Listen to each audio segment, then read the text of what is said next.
दही वाली मगम्मा। बच्चों, आज मैं आप सभी को छोटे से गांव की कहानी सुनाने जा रहा हूं।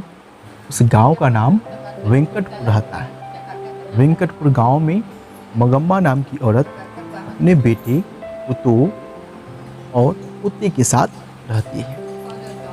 मगम्मा अपने परिवार का भरण पोषण दही बेचकर करती हैं।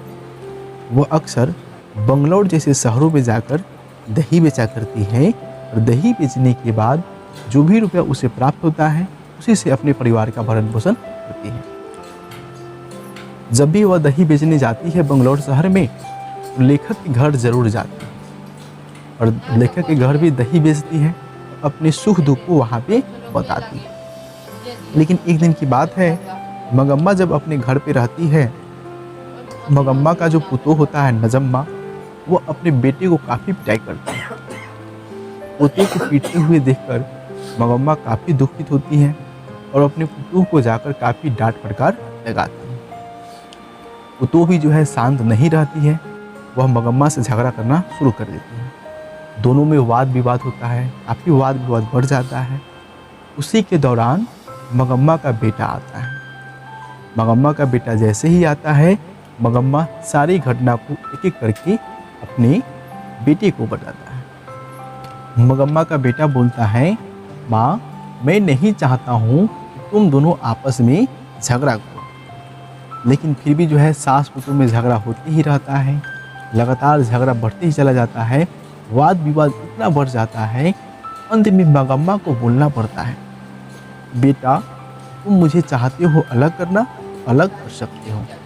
बेटा बोलता है, माँ, मैं तो अलग करना नहीं चाहता हूँ, लेकिन अगर आप शर्त रखते हैं कि पत्नी और माँ में किसे चुना जाए, मैं अपनी पत्नी को चुनूंगा, क्योंकि मेरे सिवा इसका कोई और नहीं है, आप तो अकेले भी रह सकते हैं।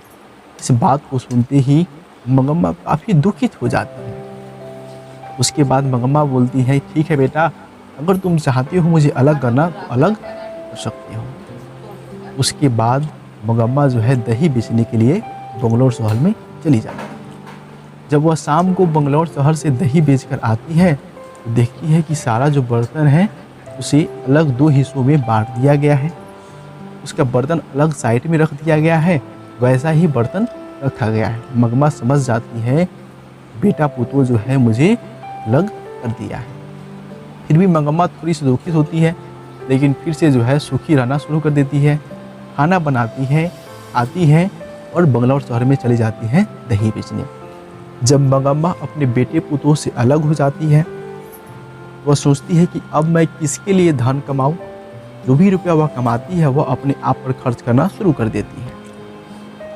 वह अपने पोते से काफ़ी प्यार करती है, इसलिए अक्सर अपने पोते के लिए कुछ न कुछ मिठाई खरीदकर जरूर लाया करती है और छुप छुपाकर उससे मिला करती है। लेकिन एक दिन की बात है, जब मगम्मा दही बेचकर वापस आ रही होती है, उसी के गांव का एक रंगप्पा नाम का आदमी, जो स्वभाव से जुआरी एवं चोर होता है, वह उसे बीच रास्ते में रोक लेता है।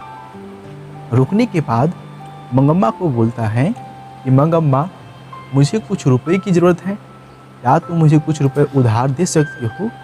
मगम्मा बोलती है कि मेरे पास कोई रुपए नहीं है। तो रंगप्पा बोलता है, मगम्मा, मुझे सब कुछ मालूम है, तुम्हारे पास रुपये हैं, तुम उसे ज़मीन के अंदर गाड़ कर रखती हो। इस बात को सुनकर मगम्मा घबरा जाती है और कैसे भी करके वहाँ से वापस चली आती है।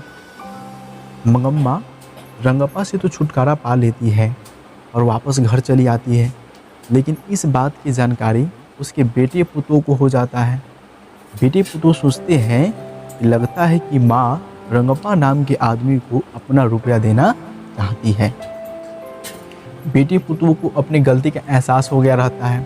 वह सोचता है कि माँ से अब हमें माफ़ी मांग लेनी चाहिए, क्योंकि कहा गया है जब दूरियां बढ़ता है तो प्यार भी बढ़ता है।